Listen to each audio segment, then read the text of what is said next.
Alors d'abord, je voudrais remercier Sylvie Gravel, qui est directrice de l'ISS, pour avoir rendu possible cette conférence. Je voudrais aussi remercier Diane Lacombe, qui est agente de recherche à l'ISS et qui a fait un travail de diffusion formidable. Je lisais récemment dans un texte sur le mobbing que les lieux de travail sont aujourd'hui à peu près les seuls endroits où on peut assassiner quelqu'un en toute impunité. Et je pense que le cas de la docteure Justine Sergent l'illustre bien. Alors, la docteure Sergent, pour celles et ceux qui ne la connaissent pas, était une brillante et très productive neuropsychologue qui travaillait à l'Institut neurologique de Montréal, qui est une composante de l'Université McGill. Elle a été une cible de mobbing dès son embauche à l'Institut.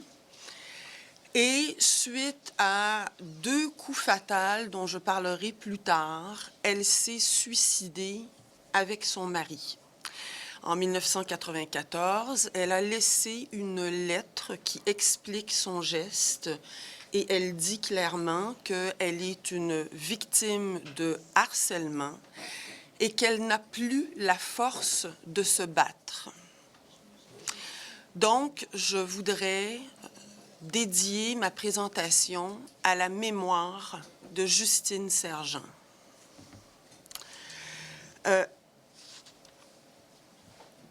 Il y a, je crois, un mythe extrêmement prégnant sur les universités, selon lequel elles seraient des espèces de petits paradis terrestres. Ce seraient des endroits où on cultiverait le pluralisme, l'égalité, la liberté d'expression, la collégialité, la créativité, l'originalité. Je pense que c'est un mythe. En réalité, les universités sont des organisations particulièrement toxiques. Et l'une des raisons, voire la raison principale pour laquelle les universités sont des organisations très toxiques, c'est le mobbing qui y sévit. Alors, je pense que le mobbing, c'est le secret le mieux gardé des universités. Chacun le sait, chacun sait que ça se passe, personne ne veut en parler et tout le monde l'accepte. Et l'image qui me vient à l'esprit, c'est celle des abus sexuels qui ont cours dans certaines familles où papa abuse sexuellement de la petite dernière, la mère le sait, les frères et sœurs le savent, parfois même la famille étendue le sait. Personne n'intervient et surtout, personne n'en parle. La loi du silence est implacable. Elle est implacable dans ces familles dysfonctionnelles et elle est implacable dans les universités. Alors, le mobbing universitaire ou académique, qui est le mobbing de professeurs d'université, a une prévalence très importante, mais qui est très difficile à chiffrer pour un ensemble de raisons. D'abord, le problème de la définition. Qu'est-ce qu'on entend exactement par mobbing? Pour mesurer quelque chose, il faut être capable de le définir. Le problème de l'appellation. Il y a des chercheurs qui parlent de mobbing, mais en l'appelant autrement. Alors, il y a un éventail de dénominations, harcèlement psychologique collectif. Quelqu'un m'a parlé tout à l'heure de harcèlement institutionnel, violence en milieu de travail, bon, etc. Donc, on a un réel problème d'appellation. Il y a également le problème de l'indistinction, c'est-à-dire qu'on trouve des chiffres sur la violence en milieu de travail, mais où le mobbing n'est pas distingué d'autres types de violences, et notamment du bullying. Or, je pense personnellement qu'il faut faire une distinction très nette entre le mobbing et le bullying. Autre raison pour laquelle c'est difficile de chiffrer la prévalence du mobbing académique, c'est qu'il y a très peu de grandes enquêtes qui ont été effectuées. Alors, il y en a une qui a été faite récemment en Australie, mais elle souffre du problème d'indistinction, c'est-à-dire qu'elle nous donne des chiffres qui couvrent un ensemble de phénomènes, pas seulement le mobbing. Et finalement, moi, je ne connais pas. Il y a peut-être des gens ici dans la salle qui en connaissent et je vous encourage à m'en faire part, si tel est le cas. Moi, je ne connais pas de méta-analyse. Donc, on a un ensemble de recherches qui nous donne un ensemble de chiffres. Hein. On lit tel texte, on nous dit, ben, c'est 8% des travailleurs qui sont des cibles de mobbing. Dans un autre texte, ça sera 20%. Dans un autre, 35%. Donc, il est extrêmement difficile d'avoir une image quantifiée, globale du phénomène. Alors, il y a une étude que je pourrais vous citer qui a été publiée en 2015, menée en 2010, mais publiée en 2015 dans le Journal of Psychiatry, qui dit que 58,2% des universitaires qui ont été enquêtés, ils étaient plus de 400, disent avoir subi des gestes de mobbing une fois par semaine et 16,6% disent en avoir subi chaque jour. Alors voilà, c'est une étude parmi d'autres. Si on veut parler de prévalence, je pense qu'il faut se fier, puisque comme on n'a pas de données chiffrées vraiment globales et fiables, je pense qu'on peut se fier à ce que disent les universitaires eux-mêmes. Et dans la prochaine slide, je vais vous montrer un commentaire qui a été fait par Jean Goulet, qui est vice-doyen aux études à la Faculté des sciences de l'Université de Sherbrooke. C'est un commentaire qu'il a envoyé à la directrice de l'ACFAS suite à la publication de mon papier d'en découvrir, papier qui vous a été circulé en même temps que l'annonce de ma conférence. Alors, voici ce que Jean Goulet a écrit après avoir lu mon texte d'en découvrir. Et je voudrais d'ailleurs saluer Joanne Lebel, qui est rédactrice en chef de la revue Découvrir et qui a permis la publication de ce texte. Donc, merci, Joanne.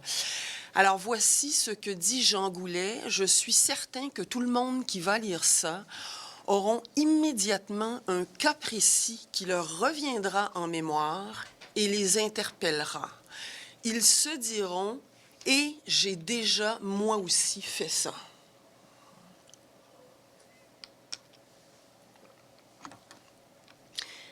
Alors, j'ai dit tout à l'heure, le mobbing est difficile à définir. On trouve, moi j'en ai recensé dans certaines études, 55. Je pense qu'il y a une définition minimale sur laquelle on peut s'entendre. C'est un processus d'élimination d'un employé. Donc, je pense qu'on a un consensus des chercheurs là-dessus. Personnellement, je le définirais en 3 points. L'essence du mobbing, et là, je ne parle pas seulement du mobbing académique, je parle du mobbing en général. Son essence est le meurtre social. Donc, la cible, la victime de mobbing est la victime d'un meurtre social. Le mécanisme fondamental du mobbing est l'information négative, et je vais y revenir tout à l'heure. Et sa finalité est effectivement l'élimination de la cible. L'objectif est d'expulser la cible de l'organisation. La dynamique du mobbing est absolument terrifiante. C'est une dynamique qui est extrêmement similaire à celle des procès de Moscou. C'est-à-dire, alors, pour celles et ceux qui ne savent pas ce que sont les procès de Moscou, c'est Staline qui décide qu'il va liquider la vieille garde du parti bolchevique. Et donc, il organise des procès, hein, il leur fait des procès où on démontre qu'ils sont coupables de l'ensemble des maux de l'humanité et évidemment, ils sont ensuite exécutés. La dynamique du mobbing est exactement celle qu'on retrouvait dans les procès de Moscou. La cible est d'abord condamnée et ensuite, on forge les preuves de sa culpabilité pour justifier son élimination. Le sociologue des sciences Brian Martin, qui est un auteur avec qui j'ai beaucoup d'affinités, dit la chose suivante. Tout ce que la cible dit, tout ce qu'elle est, tout ce qu'elle fait et tout ce qu'elle écrit sera systématiquement utilisé contre elle. C'est absolument terrifiant. La cible se retrouve prise dans une espèce de campagne de terreur qui ne lui laisse aucune porte de sortie. Heinz Lehmann est considéré comme le fondateur de la recherche sur le mobbing. C'était un chercheur suédois qui est aujourd'hui décédé, bien que son blog soit encore maintenu sur Internet. Lehmann avait développé un modèle pour essayer de comprendre comment se déploie une campagne de mobbing réussie. Donc, une campagne réussie se termine, bien sûr, par l'expulsion de la cible. Alors, il dit qu'il y a d'abord une première phase qui est marquée par un incident critique. Et il dit, dans la majorité des cas, cet incident critique est un conflit.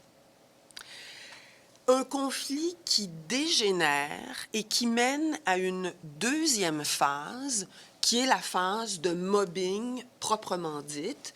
Et je vais parler des techniques qui sont mises en œuvre pour mobber une cible dans une slide ultérieure. Donc, dans la phase 2, on a le mobbing qui se déroule et la stigmatisation complète de la cible. Dans une troisième phase, le service de gestion du personnel entre en scène. À ce moment-là, il est trop tard pour la cible, parce que le service de gestion du personnel soit ne fera rien, ça c'est dans le meilleur des cas, soit va participer activement à l'élimination de la cible. Et donc, la phase finale, qui est dans le modèle de Lehmann, la quatrième phase, il y a expulsion physique de la cible, de l'organisation. Alors, il y a deux auteurs, Maureen Duffy et Len Sperry, avec qui j'ai également énormément d'affinités, qui ont revisité le modèle de Lehmann, essentiellement les phases 2 et 3, et j'ai repris ça à mon compte dans le texte de la revue Découvrir, mais également dans un texte beaucoup plus court que j'ai publié dans University Affairs, également en septembre dernier. Pour la phase 2, alors je vous explique le point d'interrogation pour la phase 1, c'est que je ne suis pas du tout claire sur ce que sont ces incidents critiques dont Lehmann dit qu'ils déclenchent la campagne.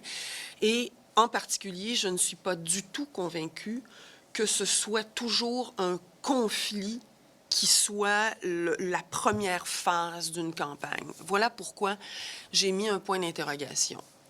Alors, je reviens au modèle de Duffy et Sperry, qui est le modèle de Lehmann revisité.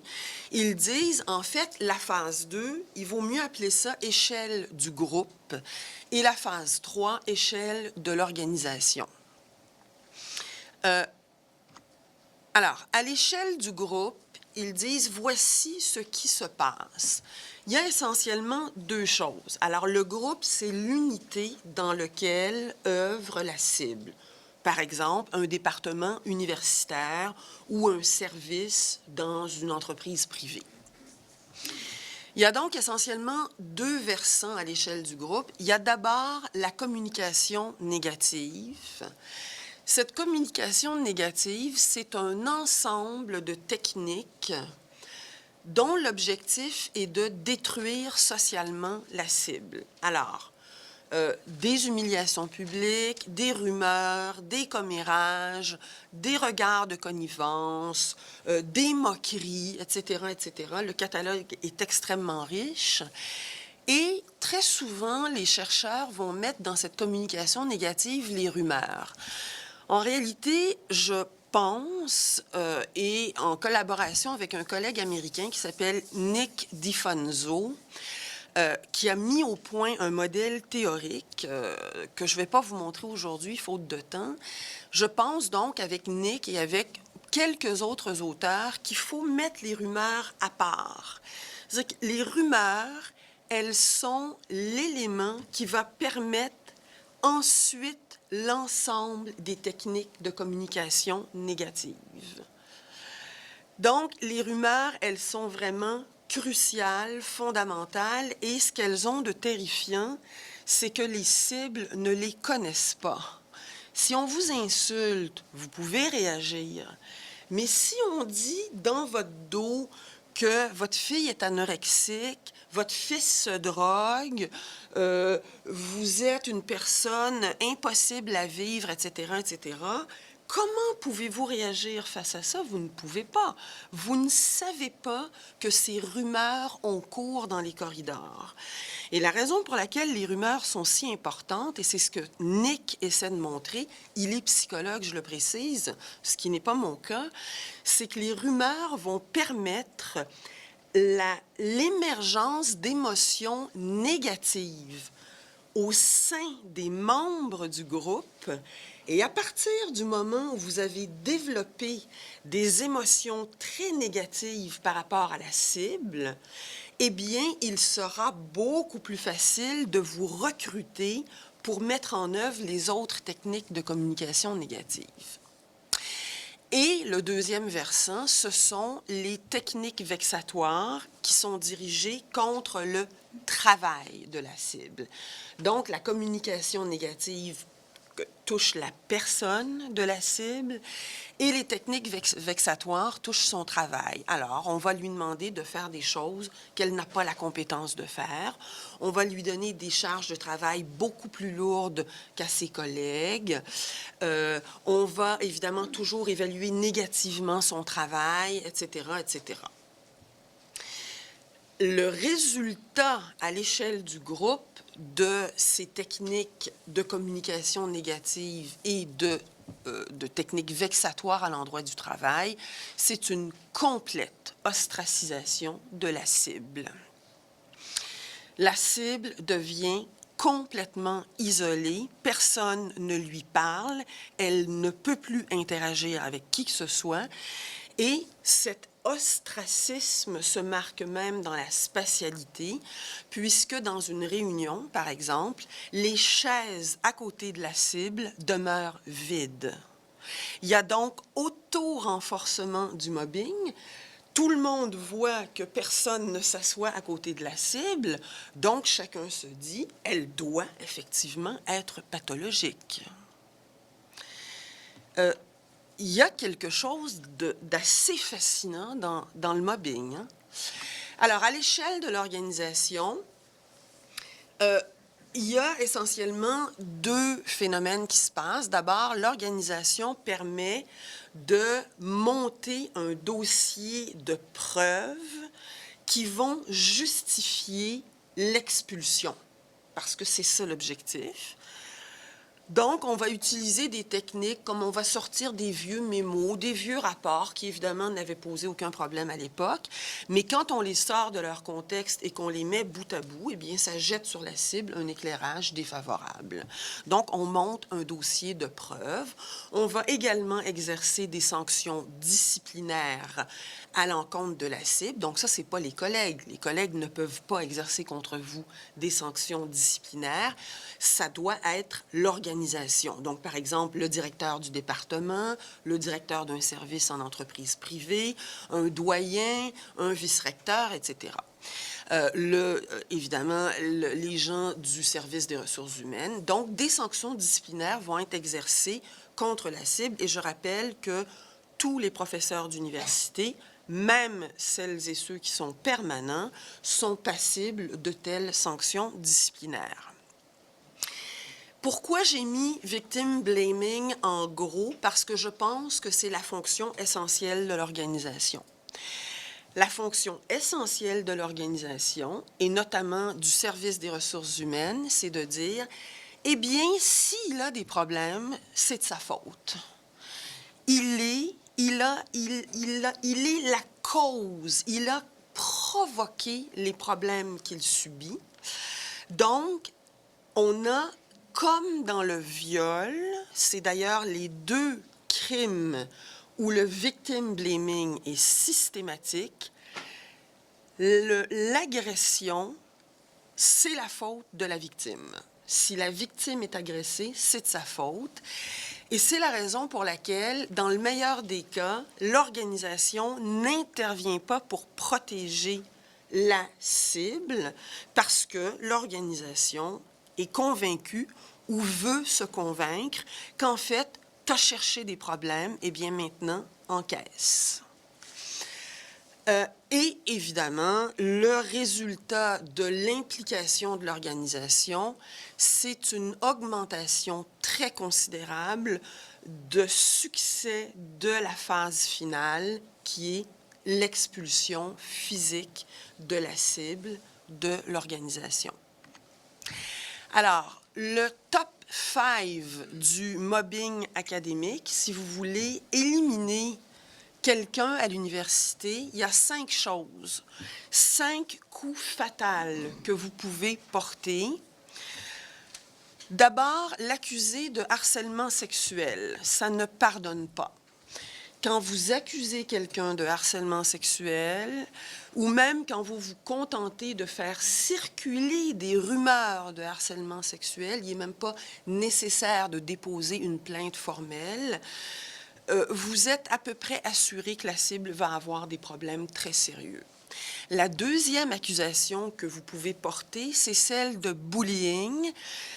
Dire, en fait, la cible est une praticienne du bullying. C'est une bully. Hein, il n'y a pas de traduction française. Et si vous dites, elle bully des étudiants, alors là, c'est encore mieux. Hein?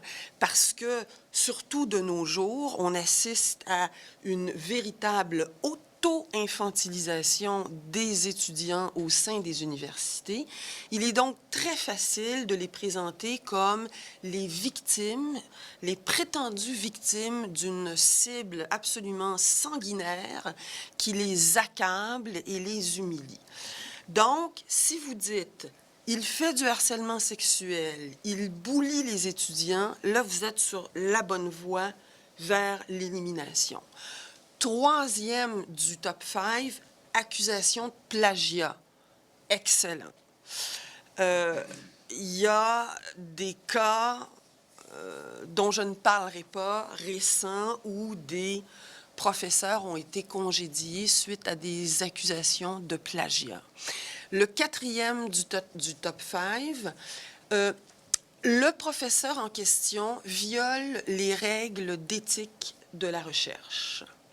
Hein, nous vivons dans des sociétés et des universités de plus en plus, j'ai envie de dire, moralistes et strictes sur des règles bureaucratiques hein, dans lesquelles nous essayons de survivre. Hein, il faut remplir des formulaires de 45 pages de long sur l'éthique de la recherche. Donc ça, c'est également un très, très bon moyen pour attaquer quelqu'un. Et finalement, cinquième du top 5, la fraude scientifique. Si vous dites « il traficote ces données », alors là, c'est également une très bonne accusation. Mais si vous voulez être encore plus efficace, vous en combinez plusieurs. Et c'est exactement ce qui est arrivé à Justine Sergent. Elle a été accusée, alors on lui a porté 2 coups fatals. Elle était une cible depuis des années et on l'a éliminée par 2 coups fatals. En 92, on l'a accusée de violer les règles d'éthique de la recherche. Et en 94, on l'a accusée de fraude scientifique. C'est à ce moment qu'elle s'est suicidée. Alors, qui sont les cibles? Beaucoup de travaux essaient d'identifier des personnes à risque. Je mets un point d'interrogation à côté parce que personnellement, je ne crois pas qu'il y ait des personnes à risque. Je pense que nous sommes tous à risque de devenir des cibles. N'importe qui peut être ciblé, y compris un recteur, et c'est arrivé à un recteur de Harvard University. Il a été mobé. Qui sont les agresseurs? Nous tous. Nous tous. Je crois qu'il n'y a pas de professeur d'université, sauf ceux qui sont très jeunes peut-être, qui puissent dire « moi, je n'ai jamais participé de manière active ou passive à une campagne de mobbing ». Donc, les mobbeurs, c'est vous et moi. Cela dit, il y a bien sûr des mobbeurs récidivistes. Et on va voir pourquoi tout à l'heure il y a des mobbeurs récidivistes. Donc, mobbeurs récidivistes, ben, ça dit ce que ça dit. Ce sont des gens qui ont orchestré un mobbing qui a eu du succès, puis ils se sont dit, ben, je vais recommencer, puisque j'ai réussi une première fois et que ça rapporte le mobbing, on va le voir plus tard. Donc, ils récidivent. Et finalement, il y a une troisième catégorie d'agresseurs, ce sont les organisations elles-mêmes. Pourquoi? Parce que dans certaines organisations, le mobbing est une technique de gestion. Ce n'est pas un accident malheureux, c'est une technique de gestion. Qui sont les responsables? Les administrateurs dans les universités, dans les entreprises privées, les managers de différents échelons, dans différentes instances. Et évidemment, les ultimes responsables, c'est la haute direction, que ce soit en entreprise privée, que ce soit en administration publique, dans des administrations publiques, ou que ce soit dans les universités. La haute direction porte la responsabilité morale du mobbing qui sévit dans son organisation. D'ailleurs, je vais faire tout de suite un petit sondage. Est-ce qu'il y a ici des gens qui proviennent de la direction de l'UQAM ou du service des ressources humaines?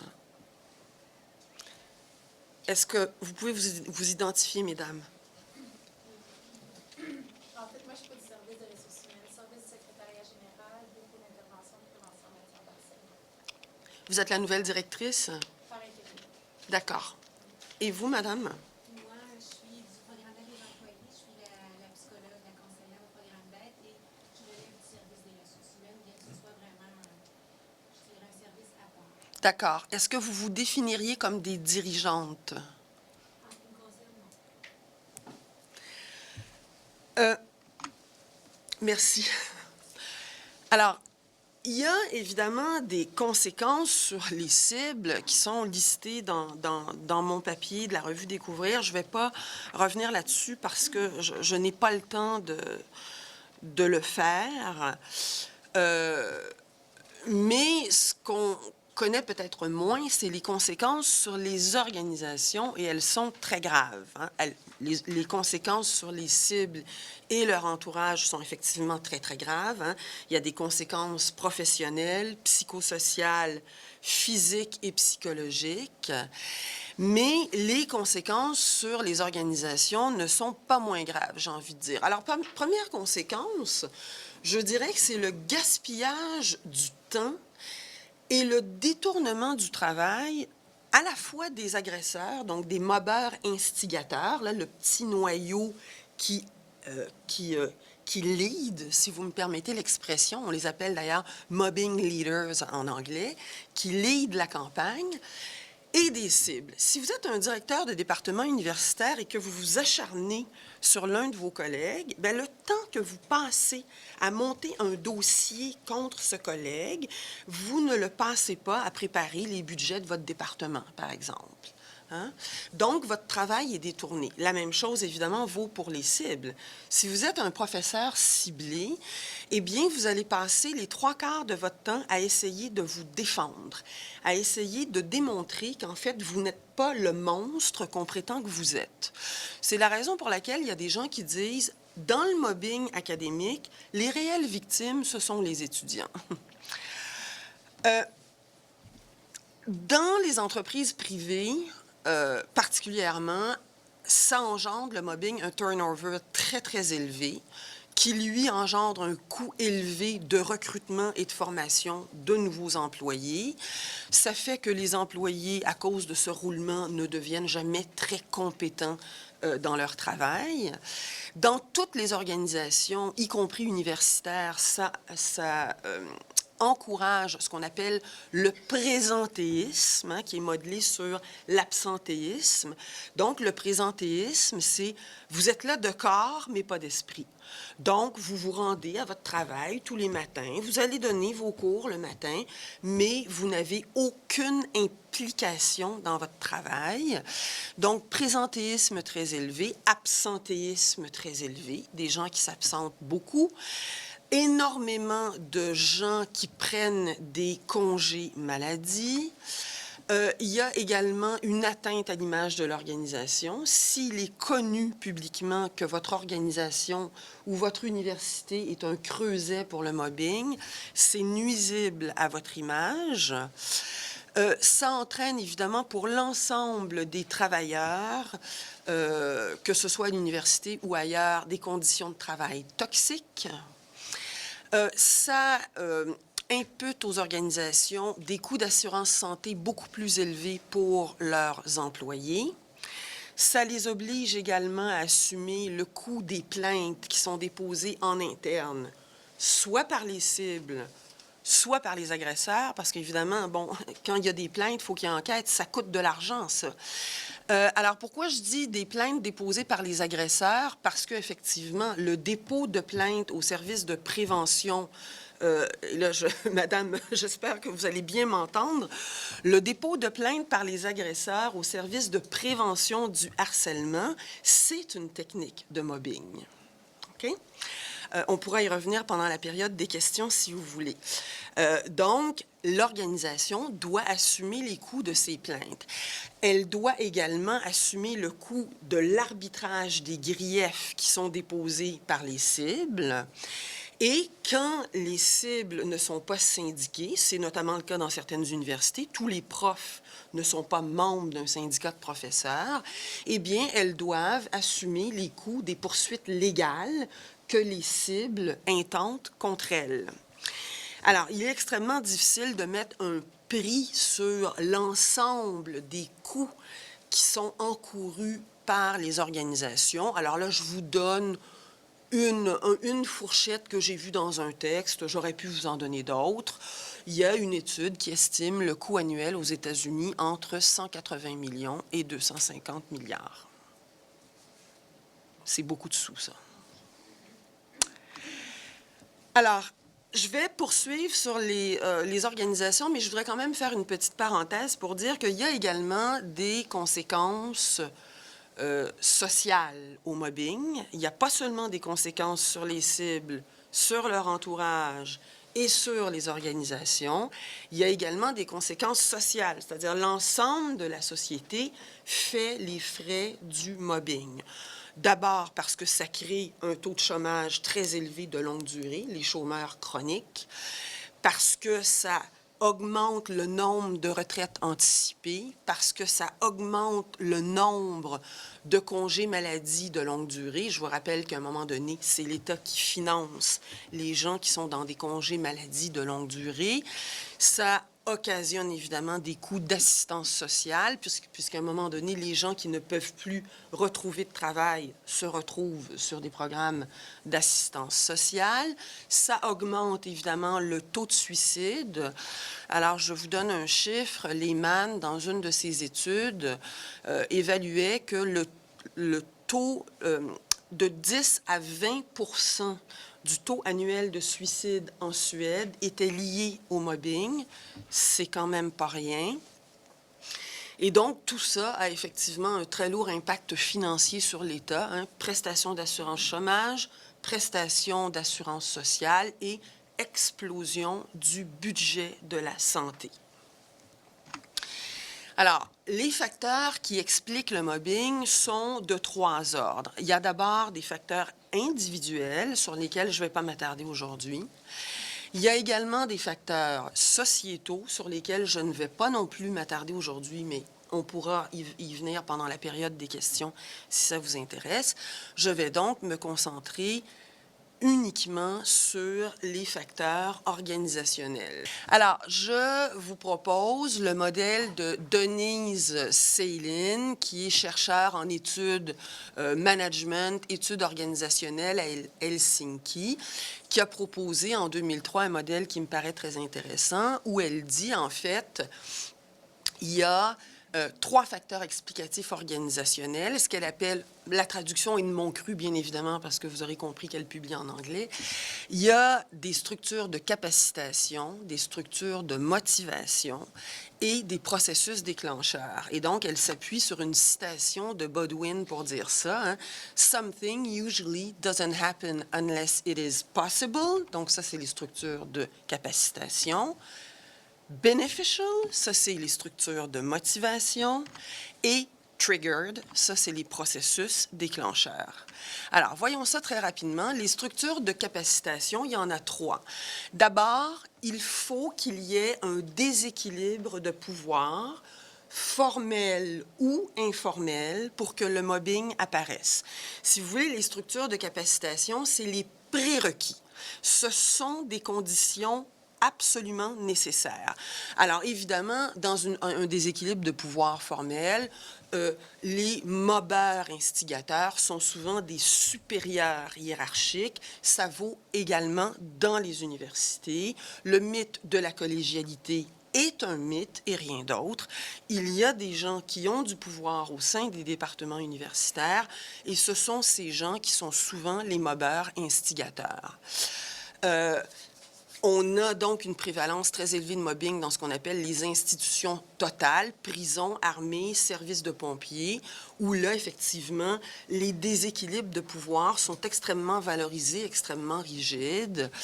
Je vais pas m'attarder à l'ensemble des facteurs ici parce que je vais manquer de temps, mais on pourra y revenir pendant la période de questions. Donc, première structure de capacitation, déséquilibre de pouvoir. Seconde structure, faible risque de sanction.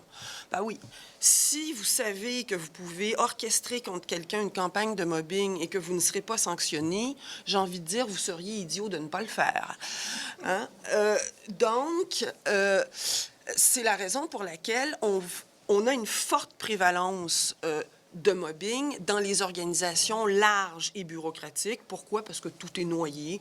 On ne voit pas les cibles, on ne voit pas les agresseurs. La machine est trop grosse.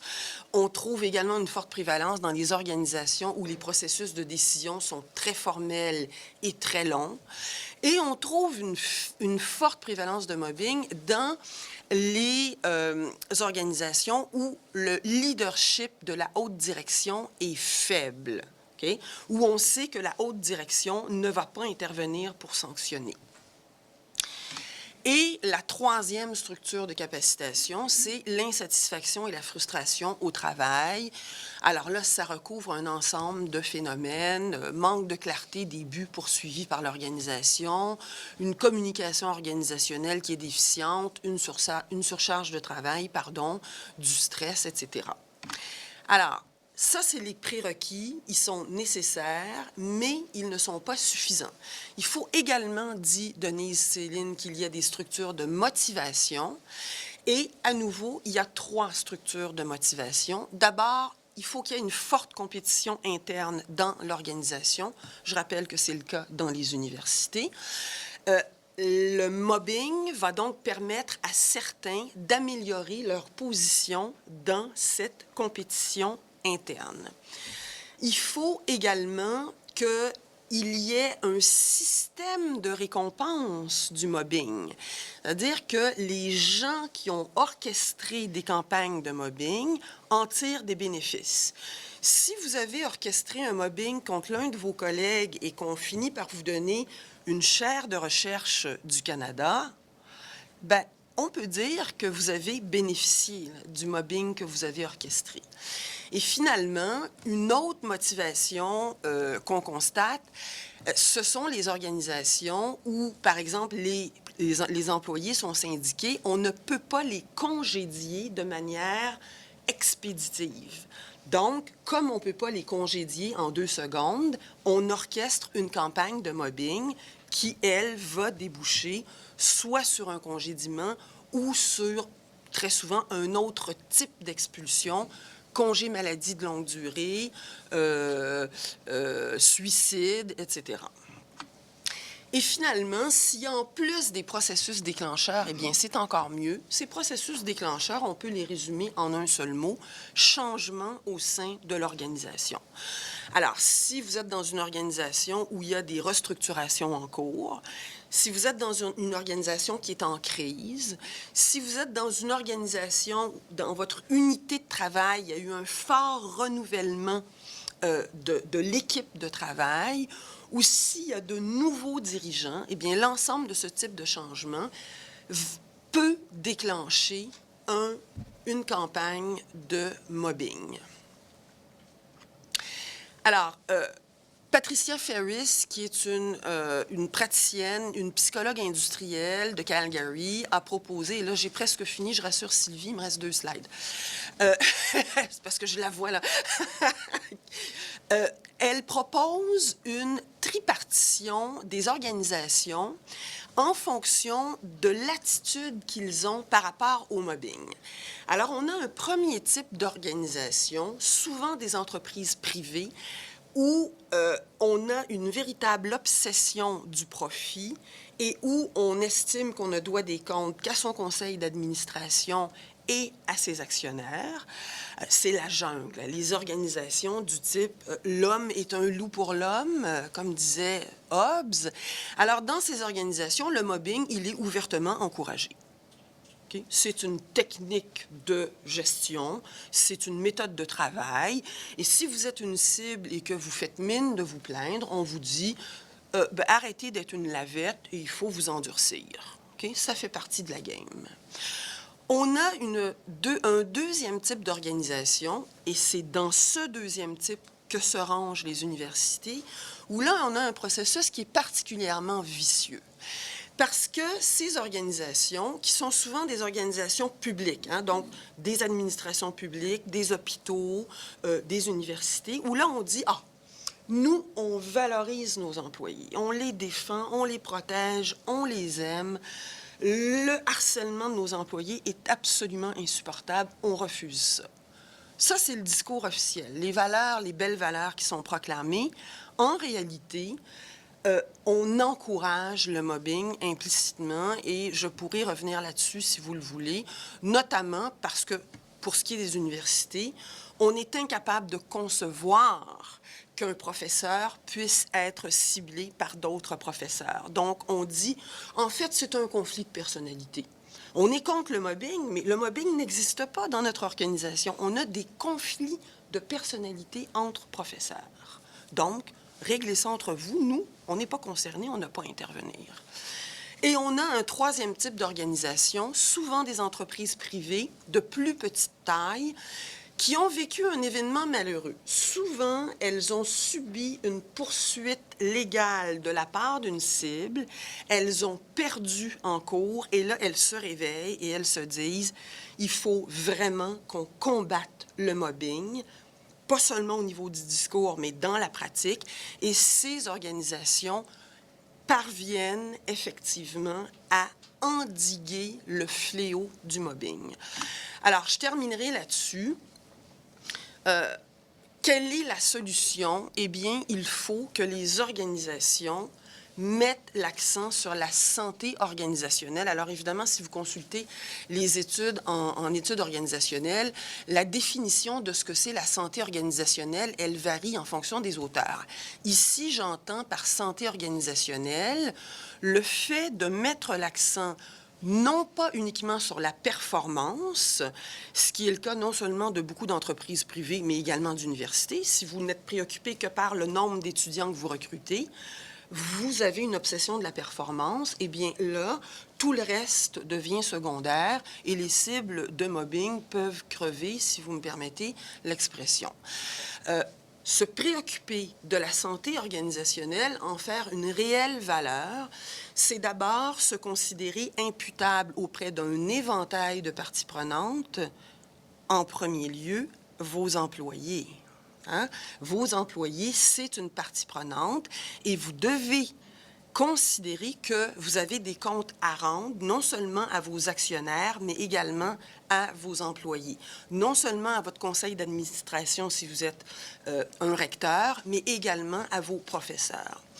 Donc, l'imputabilité. Deuxièmement, le bien-être des employés. C'est quelque chose d'absolument essentiel. Il n'est pas normal que des employés aillent au travail avec la peur au ventre. Et on sait qu'il y a de très nombreux employés dans les universités et dans les entreprises privées qui disent « Il règne dans mon service ou dans mon département un véritable climat de terreur ». Donc, on a des employés qui ont peur, qui sont stressés et qui ne performent pas bien. Donc, troisième élément de la santé organisationnelle, c'est la performance. Mais au lieu d'en faire le seul et unique critère, il faudrait au contraire s'apercevoir que la performance d'une organisation s'améliore avec l'élargissement de l'imputabilité et de réelles mesures mises en place pour valoriser et s'assurer du bien-être des employés. Merci.